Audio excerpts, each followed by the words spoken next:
Welcome back. Today, we're going to begin our study of hieroglyphs by learning the Egyptian alphabet and how to write our names in hieroglyphs. But first, I have to give you the answer to the homework question. What does this ancient Egyptian sentence say? I've been teaching this course for 40 years, and I'm always surprised at how consistent the guesses are. Almost everyone thinks it's about birds and going somewhere, which is perfectly reasonable, since we see birds, feet, and so on. But reasonable is not necessarily correct. The sentence has nothing to do with feet, walking, or birds. Everyone is making the same mistake that the scholars trying to decipher hieroglyphs were making, assuming that the hieroglyphs are 100% ideographic, that is, picture writing. That when you have a bird, the text is talking about birds. It's not. This is what I call the big mistake. In fact, this sentence translates to, the sun is shining in the sky. Let me explain why. Hieroglyphs, for the most part, are phonetic and represent sounds.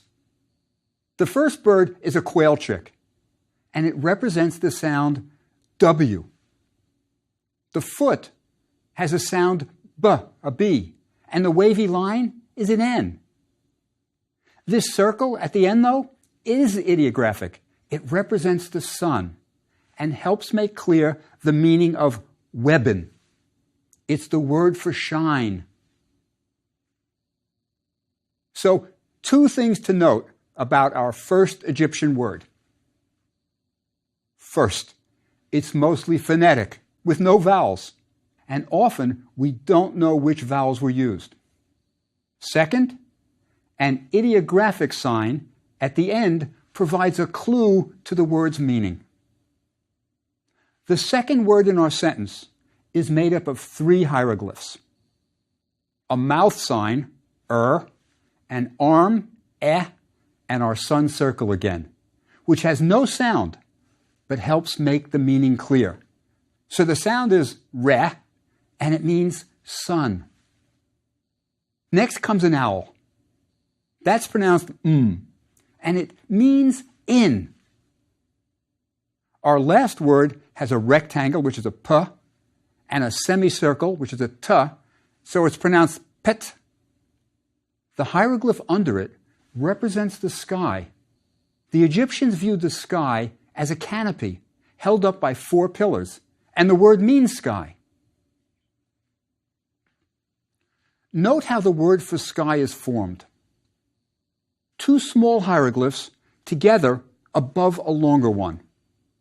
The ancient Egyptians were very concerned with aesthetics. They wanted their words and sentences to look good. If you strung out the 3 hieroglyphs on one line, it wouldn't look nearly as good. So our sentence means, the sun is shining in the sky. Nothing about birds, feet, or arms. We should also notice that the verb shine comes at the start of the sentence. Verbs come first in ancient Egyptian. I should point out that sometimes in Egyptian, just as in English, there is some ambiguity. The word weben, to shine, also means to rise. So your sentence could also be translated as, the sun is rising in the sky. In our sentence, hieroglyphs are actually used 2 ways. Phonetically, to represent sounds, but also as pictures to help us determine the meanings of phonetic words, like the sun and sky hieroglyphs. These signs are called determinatives because they help us determine the meaning of a word. There's one more way that hieroglyphs can be used, and that's as ideograms. Ideograms are hieroglyphs used pictorially, but not at the end of a word. Rather, ideograms stand alone. To help you recognize that they're standing alone, they are often flagged in the ancient Egyptian language with a stroke. So we could do some speed writing, and for sun, we could write this, the sun with a stroke. So to summarize, Hieroglyphs can be used in three ways. First, phonetically, representing a sound. Second, as a determinative, coming at the end of a word to clarify its meaning. And third, as an ideogram, where the picture represents a concept all by itself. We will get lots of practice with all three uses of hieroglyphs, and they'll become familiar with repetition, so don't worry.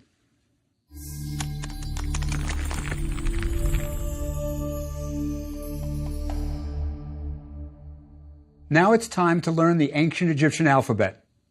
I'll show you how to write each hieroglyph step by step. But just a heads up, there's no letters L, O, V, or X in Middle Egyptian. I'll show you how to draw an L lion that was used much later during the Ptolemaic period. But don't be surprised when we skip right over some other letters. Now, get some paper and a pencil or pen. Let me give you one tip to improve your hieroglyphic penmanship. Use a fine point felt tip pen. Hieroglyphs were intended to be drawn with a brush. A felt tip pen will approximate the brush. Let's start with A. Now, I know I said that the Egyptians didn't write vowels, and I'm showing you an A. It's not exactly the sound of R-A. Philologists call it semivocalic, like the Arabic ayin. It may have sounded a bit like the O in Otto even. Now, for this sound, we're going to draw a vulture.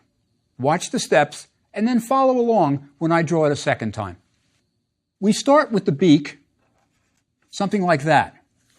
Next, we go with the front of the body. Then, give him front legs. We come down for the back. Give him the back wings. Come up for his leg. Give him something to stand on. And you've got a vulture. Now, let's do it again. I'll do it slowly. You'll see the sequence. Start with your beak. Do the front. Give him his front legs. Come down with the back. Back wings. Come over. Up with the leg. And always the bird stand on something.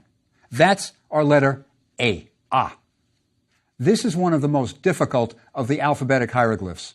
Don't worry if you're having trouble. You'll get it. Everyone does. Remember, our exercise book also shows you how to draw it step by step.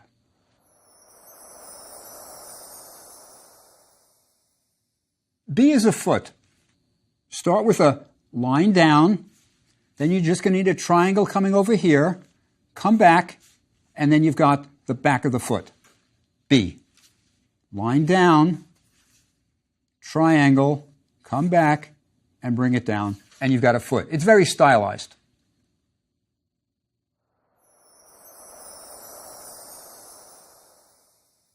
There's no real C, but we have a CH sound, like in the Scottish loch. It's a placenta. You just draw a circle and put 3 lines across, and you've got it. Sometimes there's 4 lines across. It doesn't matter which, and that's our CH sound.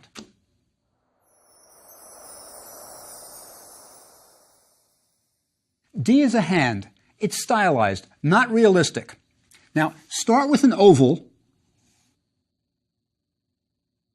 then draw the wrist, like that, and now comes the thumb. It almost looks like a mitten. So you do the oval,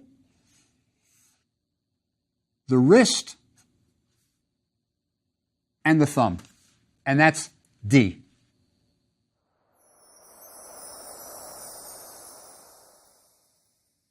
E is an arm. It's one of those semivocalic sounds, not quite a vowel. Now, start with the fingers of the hand, like that.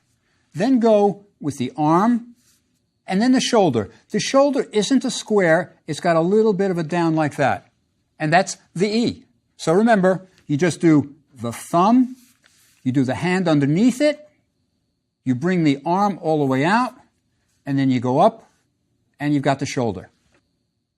And that's the E sound.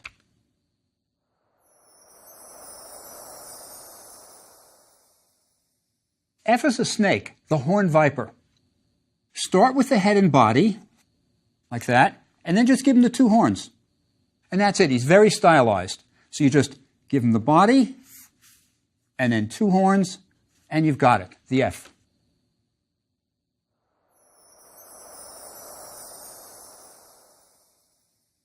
G is a jar stand. It's not a teepee. It's a hard G sound, as in guarantee. Often, desert civilizations created round-bottomed pots that they could set upright in the sand. Indoors, you needed a stand for the pot, usually made of clay. The bottom of the pot would rest in it. The triangle cutout is to allow a breeze to go through and cool your water in the jar. Now, let me show you how to draw the jar stand. Start with 2 vertical lines, like that. Now, the curved bottom. It's a little bit of perspective. Put in the top, and then your little triangle so you get the breeze to cool your water. And that's the jar stand. Once again, 2 vertical lines, the nice curved bottom, do the top straight across, and your triangle so you have cool water. And that's your letter G.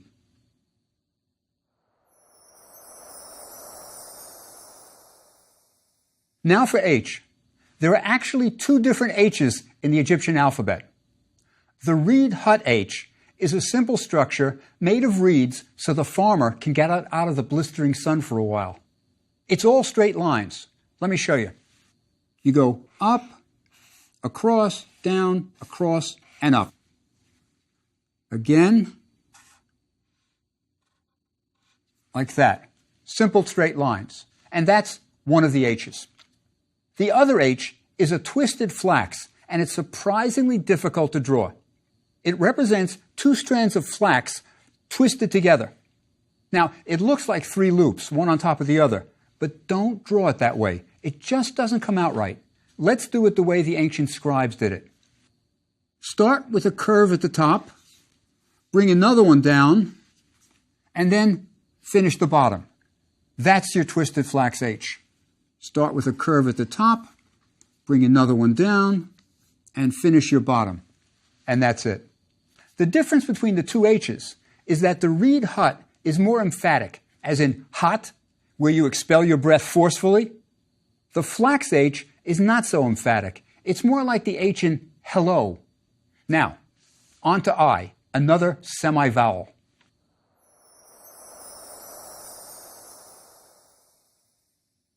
I is a reed leaf, the kind that flowers by the seashore. It probably was vocalized like the I in it. Now, start with a straight line. Then give it a rounded top, like that. Then come down parallel, and then finish it off with another curved line. And that's your reed leaf. Let's do it one more time. Down, curve at top, straight down, and then give it another curve, and that's it.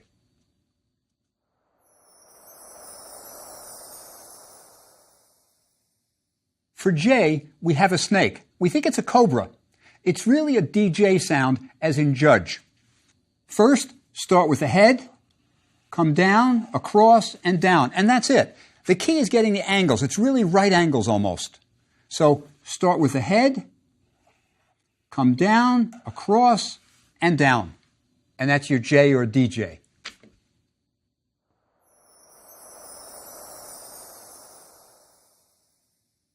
K is easy. It's a basket with a handle.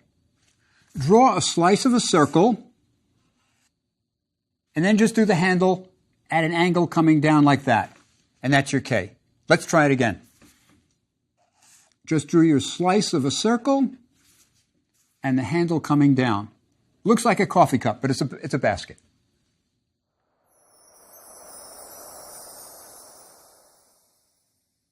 As I said before, there's no L in the ancient Egyptian alphabet. This would be added later. We're studying Middle Egyptian, the language spoken around 2000 BC. Later, the Greeks would use a lion for their L's in their names like Ptolemy and Cleopatra. If your name is Lily, you'll want to know how to draw it. So let me show you one now. For the lion, Start with the rectangle for the head. Then do the mane. Next, you can do the body. Give him a tail. And then you're going to do hindquarters, front legs, and if you have time, you can give him a nose. It's kind of cartoony, but you can do it quickly that way. Let me show you one more time. Start with the rectangle for the face. Then his mane. Next, the body, the tail, back legs, front legs, and you can even give him a nose.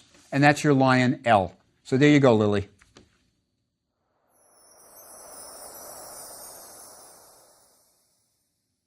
M is another bird, an owl. The key thing is to start with the head, which looks like this. It's an unusual bird because it's looking frontally at you. Usually the birds you can't see frontally. Now, we do everything exactly the same as the A, the vulture. We start with the front. We give him his front legs. We come down with the back feathers, the back. We come up for the leg and give him something to stand on. And if you have a little time, give him his distinctive beak, and you've got an owl. Let's try it again. Start with the rectangle up here, the unfinished rectangle. Then go for the front of the body, the front leg. Now come down, just like the vulture, for the back. Come across and up for the tail feathers, and give him something to stand on, and we'll give him his beak. That's your M. Sometimes, instead of the owl, Egyptian scribes used another hieroglyph. It's a base upon which a statue stood. We'll see it later in the course, and I'll remind you about it, but let me show you how to draw it. It's very simple. You just come across and front and back, and that's the statue base. So it's just across, down at an angle, and back. Either the owl or the statue base, same thing.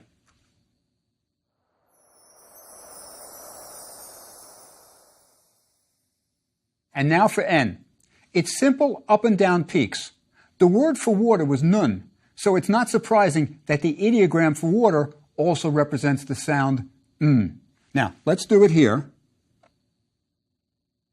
Up and down, up and down. There's no specific number of peaks. You can do 4 or 5, but the important thing is the ends have to go down. So let's do it one more time. And that's your N.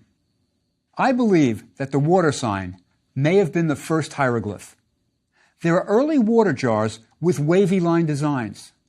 It's the first label ever. From this, we can go on to create the Narmer palette. Remember, it's all labels for Narmer, the servant, the vizier. And now, back to our alphabet. Like L, there's no O in the ancient Egyptian alphabet. So we'll skip over O and go straight to P. P is a rectangle, not a square, and represents a woven reed mat. It's simple. Just do a rectangle, and you've got it. Let's do it one more time. That's P. You may be wondering how we know that this rectangle is a reed mat. Well, on tomb walls, when the hieroglyph is drawn in detail, we often see the weaving.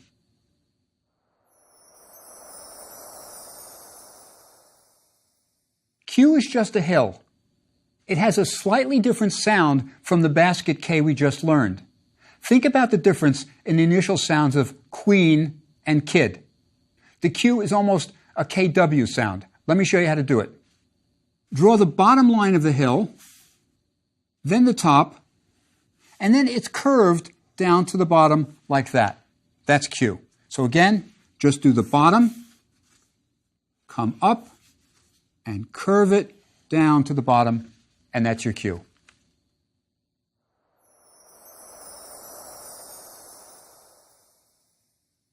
R is a mouth. First, just do the top, and then the bottom.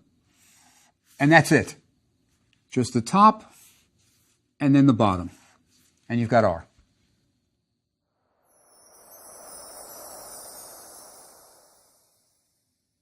The letter S looks like a cane, but it isn't. It's a bolt of folded cloth. Don't try to draw it in one single line. It just doesn't come out well that way. Do it in 3 strokes.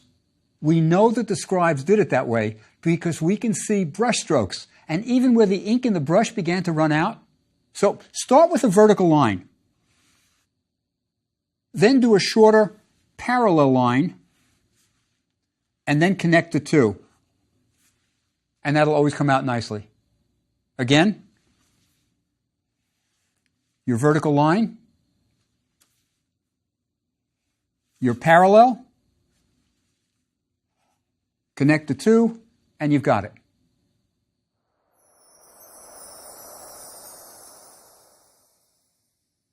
T is real easy. It's just a semicircle. It's a loaf of bread.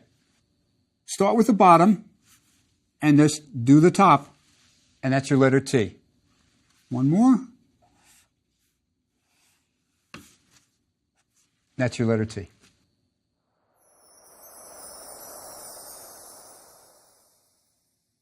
The U is our 3rd and last bird in the alphabet. He's a quail chick.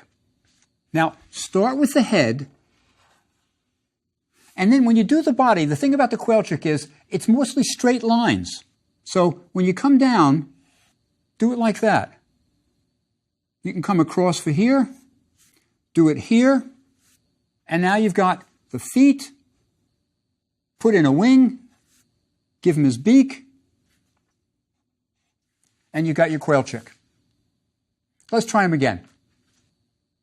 Start with the head. Then we can come down here.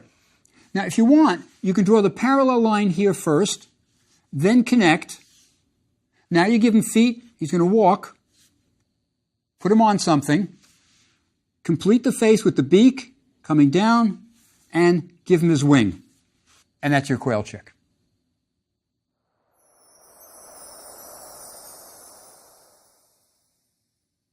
There's no V in our alphabet. So we go to W, but W is also the quail chick that we used for U. Now there's also no X.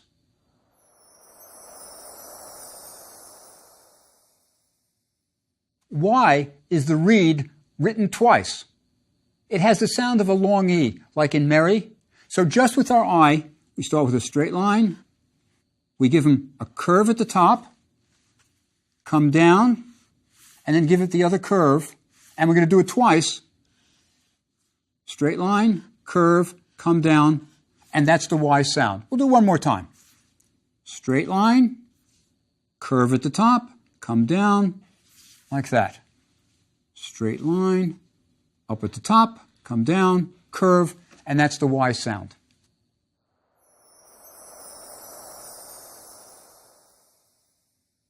Z is a bolt on a door, the kind that slides. When written, it's simply this. Do it again, just you'll see it. It's a line like that. Now, when you actually see it, you'll see that it's much more complicated, but for writing it, they just did it this way.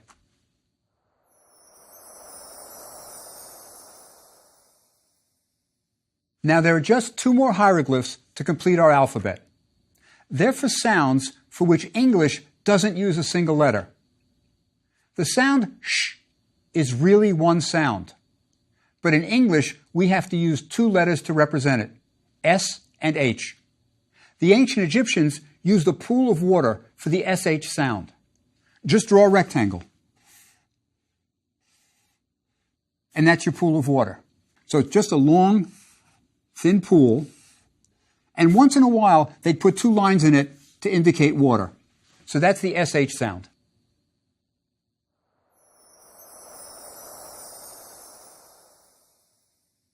Last is the sound ch. This is represented by a tethering ring. It was used to keep animals from running away. Put each loop over a hoof and your donkey isn't going anywhere. Let me show you how to do it. Start by drawing the 2 loops. This is what's going to fit over the donkey's hooves. And then the string. And that's your tethering ring.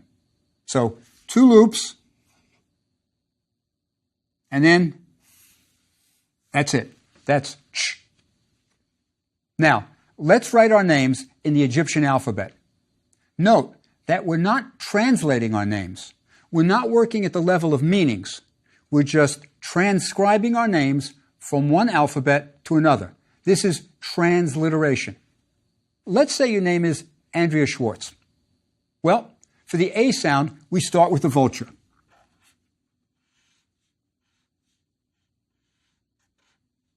Next, we have an N, the water sign.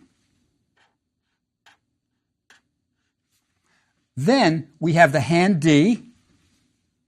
We start with the oval, do the wrist, the thumb. We're getting there. Next, we have an R, right? Now, I put one sign on top of the other. If you have two short signs, they can go one on top of the other, because remember, the Egyptians liked it to look good. So now we have the mouth hieroglyph, which is easy. And then we need the arm for the eh. We're going to stack them again.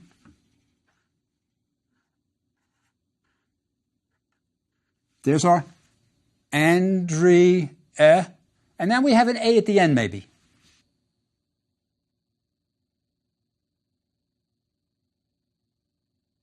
So that's the Andrea. Now, for Schwartz, let's go by the sound, right? Now, Schwartz is a sh sound, really. So I think we can use something like the SH.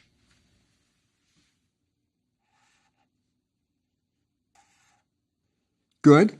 Now we can have a quail chick, maybe.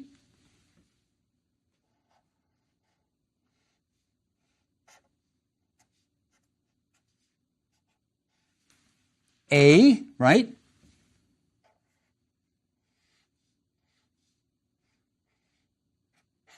Now next, we're going to have an R, T, Z. So we're going to have three short signs. Let's stack them up. Sometimes the Egyptians would do that. So we got the sh, war. Now we have the T. We have an R, the T, and the Z together. That would be your Schwartz. There, you can see how I've stacked the three hieroglyphs just because they would like it because it looked better that way. That's how we write Andrea Schwartz in hieroglyphs. Well, it's been a big lesson. We've learned the three ways that a hieroglyph can be used, the hieroglyphic alphabet, how to write hieroglyphs, and how to position them. That's quite a lot. We just have to practice a bit to let it all sink in. Let me give you a homework assignment. On lined paper, practice writing one line of each hieroglyph. Do a line of vultures, then the foot, and so forth. Don't rush it. Enjoy it. Our exercise book will show you how to draw the alphabetic hieroglyphs. Just follow the step-by-step instructions for each one. I think you'll really enjoy the process. I find drawing hieroglyphs to be a therapeutic escape from a frantic day. Or when I'm stuck listening to a not-so-interesting lecture, I take out my felt-tip pen and I draw hieroglyphs. I have a hunch that I'm not the only one of my colleagues who does that. I'll see you next time.